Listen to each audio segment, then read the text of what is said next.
What is up, folks? I am Kevin Iole, and it is my pleasure right now to be joined by the best ever do it, the best play-by-play guy in MMA history, of course.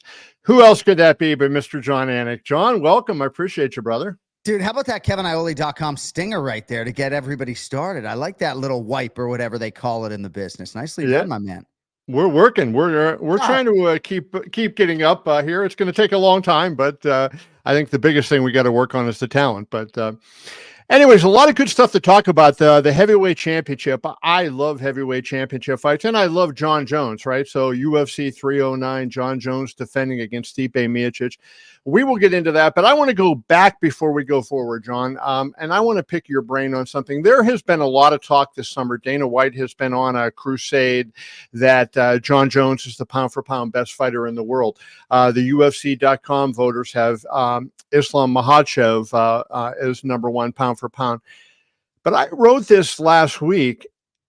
You almost can make an argument for Ilia Topuria is the number one fighter in the world right now. And I know he doesn't have that long list of wins that some of the other, fighters do at the highest end. But boy, oh boy, what we saw to him beating Volkanovski and then Max Holloway. Whew. So I am but one man with one opinion, and I'm a mixed martial arts fanatic, right?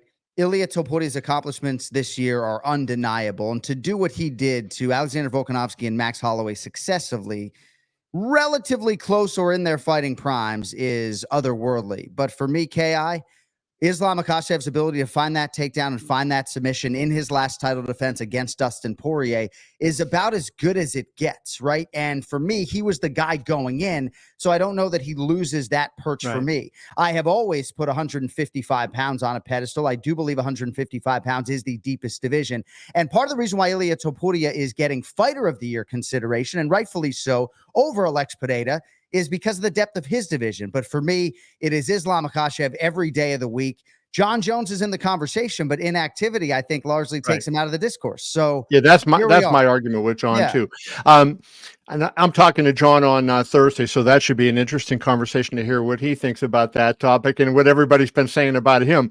But I want to bring this up about Ilia. When I was writing my betting column the day before the fight, I had written a column and I picked Ilia to win, and I gave all my reasons. And before I hit publish, I said, Ilia's only A-class win would be Alexander Volkanovski. And then you look at Max Holloway and you go down this list of these Jose Aldo twice and Anthony Pettis and, blah, blah, blah, blah, blah. And of course, Justin Gaethje being the most recent one. And I actually did something that I rarely do, but I changed my pick at the last moment. And then I ended up picking Holloway to win. And I suggested 3 plays. Holloway to win, fight going to a decision, and then over 4.5 rounds. And I actually felt really good about it because of the relative experience at the highest level between Holloway and Topuria. When Topuria did what he did, I said, boy, oh boy, this guy is really, really special. Well, I think he could play shortstop in Major League Baseball. Perhaps that sounds a little bit overstating it or hyperbolic, but Kevin, this is a special athlete, right? And the pound for pound conversation, I think, is nice in some part, but how about who's the best athlete in the UFC right now? Ilia Topuria is probably that guy. I'd love to see him field a ground ball, and step into the batter's box. And he certainly wouldn't be stepping into a bucket, stepping out of the box. He'd be cracking it, to left center. And I'd like to see him run the bases as well. So Ilia Topuria is absolutely the man. I can understand why people fell on both sides of that and maybe even would have changed their pick last minute. Certainly a lot of Max Holloway's contemporaries, his fellow fighters, were picking him. Sometimes I don't like to lean too much into line value or betting line value because ultimately you're just trying to pick winners. And even if the price on Ilia Topuria was far prohibitive for some, then maybe it should have been here against Max Holloway. He won the fight going away, right? And he was able to take a few shots, right? The Alexander Volkanovski, Ilia Topuria betting line, as you'll recall, was very close. And some people are like, man, Topuria's getting a lot of respect. And, the bettors, the betting public, the sharps, we got two-way action. So I'm excited to see what Topuria can do from here. You're right. I mean, signature wins. I mean, Josh Emmett maybe is a B+ win. And I would say that with all due respect to the most powerful guy in the division in Josh Emmett. But yeah, man, it's always interesting for me because I often quote Rick Pitino. and former Celtics head coach who would say, Larry Bird's not walking through that door. Robert Parrish, Kevin McHale are not walking through that door. And people would say to me, Conor McGregor and Ronda Rousey are gone. And who are the stars who are going to emerge? And bro, a few years ago, Alex Poatan Pineda was outside the UFC. Nobody was talking about Ilia Topuria, the stars, even Israel Adesanya back in the day. So right. Stars come. They come, and it's our job as commentators to build the fuck out of them. It is incredible. Now, the reason I wanted to talk to you is I really am into this heavyweight title fight, and I think there's a lot of intrigue. Jon Jones, who has not fought since, UFC 285, March of 2023, when he defeated Cyril Gane to win the championship. He is minus 650 at DraftKings over Stipe Miocic, who is plus 470. Now, Stipe hasn't fought in 3.5 years. And, let's start here. I have all the respect in the world for Stipe Miocic. So it sounds like I'm going to say bad things about both guys in this thing, but it's inactivity. I don't think Stipe deserves a title shot, frankly, given his inactivity, right? He's 2-2 in his last 4, and he lost his last fight. So how does he earn a title shot going into into this off of that kind of record? Well, I think in some part because he had signed a bout agreement and Jon Jones tore his pec and the fight had been agreed to prior as well. So I think as the consensus most accomplished, if not greatest heavyweight of all time, I think he gets every benefit of every doubt. And I think it's going to be a massive payday, the biggest payday of his career, right? And I think that whether it's Hunter or Dana, somebody has gone to some sort of length to try to preserve that. But Kev, you're right. Like in my core, Joe Rogan calls us professional fans. He fought Francis Ngannou when he was 38. He is now going to be 42. And right. You can't but help the emergence of Tom Aspinall, who a lot of right. people fancy as the best heavyweight pound for pound right now, or the best heavyweight, I should say, skill for skill right now in the division, and a guy who Michael Bisping and others forecast as skill for skill, a guy who could go down as the greatest heavyweight of all time. So Tom Aspinall maybe isn't Stipe's problem, Kev, but you're right. And it's straight meritocracy, even though maybe you shouldn't be able to lose a championship opportunity. Tom Aspinall leads the league in being deserving and being worthy. And, maybe or maybe not his number will be called on short notice. We'll see. When you were talking about Ilia Topuria being the best athlete in the UFC before, I think that was something that I used to say a lot about Stipe Miocic, right? The fact that he had so many various skills, Golden Gloves boxer, baseball player, had the wrestling background and everything. Do you, they always say the great ones have one good one left in them. Stipe obviously is great, has wins over Francis Ngannou, Daniel Cormier, Fabricio Verdum. Just go down a list, and he has those wins. Do you see any way where he can defeat Jon Jones in this thing if Jon just doesn't make a really terrible mistake? It's always interesting for me when experts more so than I ask me these questions, right? Because it almost makes me want to spin it back to you and say, well, Kev, what do you think, my man? I mean, you've been watching this stuff with a keen eye for longer than I have. Here's what I'll say. Heavyweight division, small sample size on Jon Jones and heavyweight MMA, to be sure. I actually think if you were going to say, is Jon Jones getting too much credit or not enough credit for the Cyril Gane win? I would say he's probably getting too much credit for it, right? Yeah. So it's not as though he had this Daniel Cormier-like wealth of heavyweight experience. So yes, I mean, that would be something that in my handicap, I would say would be something that could swing the pendulum towards Stipe Miocic. The other thing is Stipe's relative durability over the years. I think he does have an ability to take a shot on the feet, and every MMA round does begin on the feet. So I would spin it back to you. Do you think Stipe has the chance to land a few shots here and then anything can happen, right? So, yeah, I mean, I don't necessarily love him in an early grappling situation with dry bodies, and Jon Jones with his long-range weapons, we shall see. But how did both guys get through this training camp? In terms of the work ethic, Kev, that Stipe has been putting it in, whether that means, climbing up fire hoses or doing whatever he's doing. So I think he is, I would stop short of calling him a live underdog, but plus 470 is insane, whether Stipe is 46 or 42. No? I think it's crazy. One other thing, we talk about great athletes, and Cyril Gane to me is another guy that is just a fantastic athlete in that division. But I think, and I don't know if you would agree with this. To me, it seems like in his last couple fights, as he's hit the top of the division and he's gotten there, that he's kind of been a little bit like a deer in the headlights, especially against Jones. But like, I don't know that he has gone in there confident and believing in his skills. Like, I look at this guy and I go, he's big, he's strong, he's fast, he's athletic, got great hands, and all these different things he has. And yet, he hasn't performed recently in the way that you would anticipate. Right. And then the other thing I say, how disappointed is it when Tom Aspinall calls him out and he's like, no, right? I mean, that, that just did not sit very well with me. So that begs the question then, you talked about, is this heavyweight division a three-man race? Because we're going to exclude Francis here, Stipe, Jon, and Aspinall. Or can we go to Ciryl Gane? Can he rehabilitate himself and get back into that conversation as one of the great heavyweights in the world? It's a great question, Kev. And I think he has a great style for a promoter. Ciryl Gane does. And certainly when you have these guys who have an entire nation, if not region, behind them for the Anzacs, right? You talk about France or Australia, New Zealand. When you have that type of support, I don't think people quite understand how much that can help you internally with the UFC in terms of opportunity. Right. So I think Ciryl Gane is going to continue to get chances.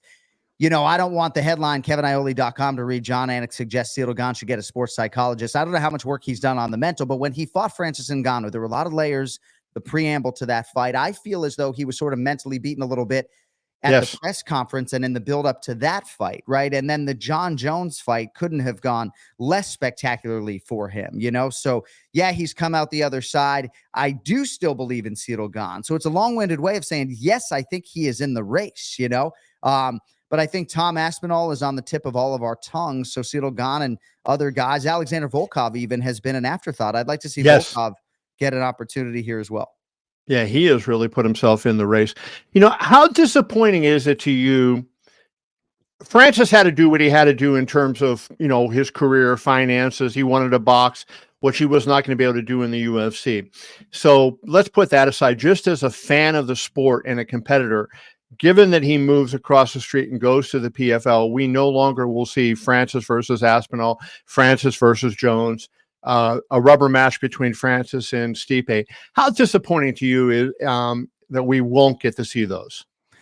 Well, it's disappointing, and it was disappointing for me that Renan Fajeda wasn't more competitive in that fight as well. I think a lot of people maybe had grander expectations than they should have for how competitive that fight would have been. Maybe not. I mean, I guess the betting line wasn't necessarily reflective of that, but when I looked at his combination of size, speed, and skill, I was excited. I like behemoth heavyweights, Kev, and I don't know. Maybe I haven't followed the PFL as closely as I should have. But yes, I guess I'm disappointed. I guess just as a father, there's so much emotion that goes into this, right? And my broadcast partner, Daniel Cormier, losing a child, right? And how has Francis Ngannou somehow been able to put that aside and step into that competitive setting? So the minute you say Francis Ngannou, I start thinking about Kobe.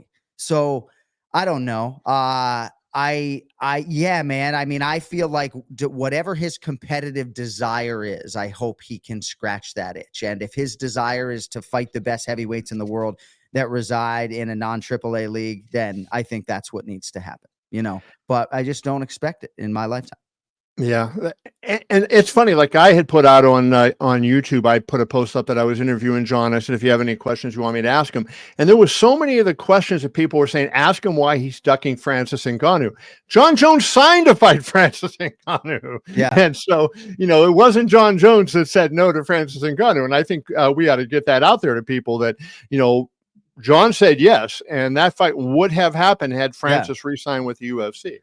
And if Jon Jones doesn't fight Tom Aspinall after raising a 16th championship banner in Albuquerque, New Mexico, in theory by beating Stipe Miocic, I don't know that anybody would really judge him. Yes, the competitor that resides within Jon Jones, there could be no higher note upon which to go out than to beat either Tom Aspinall or Alex Pereira for Jon Jones, right? But the dude doesn't need that high note. He's the greatest of all time. And I think managerially, people internally would advise him to not take that final $15 million payday or whatever it is, and maybe not take the Aspinall fight, right? But first things first, we'll see if he can get through Stipe. And I'm with you, man, in terms of just overall enthusiasm for the heavyweight division. And let us just hope and pray and cross our fingers that we get to November 1-6. Going to be a lot of fun. That is for sure. Let's wrap with this. Talking about Jon, and the fact that is Jon, as Dana says, the pound for pound best fighter in the world now. I made my argument at the Contender Series. I'm not going to go into that again. I'll just streamline it and say I agree with what you said at the top. Activity is a big thing, and he hasn't fought in over 18 months. That disqualifies him because other fighters are taking risks and putting themselves out there.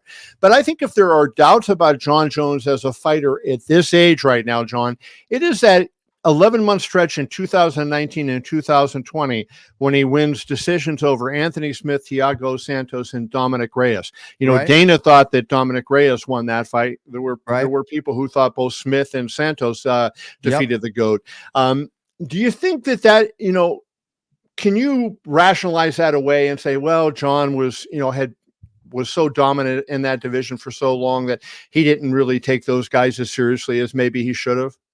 Well, there were rumblings that he didn't take Alexander Gustafsson as seriously as he should have, and the result was an epic fight between those two gentlemen, right? But yes, I mean, you can look back at Jon Jones's career and allow rumor in, and maybe there's some misinformation, but how good have some of these training camps been, Kev, that have preceded some of these absolutely epic performances, so I don't denigrate him or George St. Pierre for having double-digit decision wins in the UFC. I thought Thiago Santos was actually the guy that beat Jon Jones, but I thought Jon beat Dominic Reyes, right? So a lot of people fall on different sides of that. Johnny Hendricks against George St. Pierre, right? There are a lot of different things that we could look back to historically, but as I often say, my man, if they raise championship banners in this sport, every championship fight to me is a banner. And he'd have 15 of them hanging at Jackson Wink MMA Academy. So what else is there to say? And the pound for pound argument to me is not nearly as salient as just who is the greatest of all time, And there's no doubt about that. Well, right. So, Islam Makhachev, I'm excited to see him chase greatness at lightweight, and not change divisions. But right now, for me, he's the pound for pound king, and Jon Jones over George St. Pierre is the greatest mixed martial arts athlete of all time. So let's wrap it with this then. Last question. Bo Nickal, once again, on the main card. He is fighting Paul Craig. And I'm going to use the line to ask my question. Bo Nickal, I don't know if you happen to see the lines yet. Bo Nickal is minus 1,000 over Paul Craig, who is a pretty damn good fighter. And Paul Craig is plus 650. Is that line telling us that at least the bookmakers think that Bo Nickal is a legitimate middleweight championship contender at this point? No doubt. And when they set a betting line, they're trying to draw two-way action, right? So if a bunch of people are betting on Paul Craig at plus 650, that's going to move the betting line. I think what's more likely to happen is that everybody who's placing these parlays and these funky bets is going to throw Bo Nickal in there, whether he's minus 750, minus 800, minus 900, or minus 1,000 as he now stands. There's just an undeniable electricity to this man and watching him compete. And he can be understated in tone and words, and yet he lights the world on fire when he hits the inspection zone. Kevin, you know what it's like. Khamzat Chimaev checks this box as well. So does he deserve that distinction as a minus 1,000 betting favorite against a guy who's fought 18 times in the UFC? Maybe he might, right? Paul Craig is a former light heavyweight who's fought 5 or 6 former world champions or title challengers. He has a win over Jamal Hill. Yeah, he's a big boy. He beat Magomed Ankalaev. But Bo Nickal's the real deal, my man. And, minus 500, I think would not be a big enough price. So perhaps that's as best I can do in terms of not fence sitting. But he's got to prove it. And this is definitely, as you and I would agree, his stiffest test to date. Yeah, no doubt. Great stuff as always, Jon. I could go on with you for a long time, but I'm sick of looking at that Utah Hockey Club hat. I'm a Golden Knights man through and through. So we're going to let you get out of here. Appreciate you, brother. Anytime. And next time we'll do a power hour, dude. If I could talk to anybody about combat sports for an hour and not 20 minutes, it would be you. So thanks for having me. And I'll choose a different lid next time. Let's do it, man. Talk to you soon. Jon Anik, appreciate you.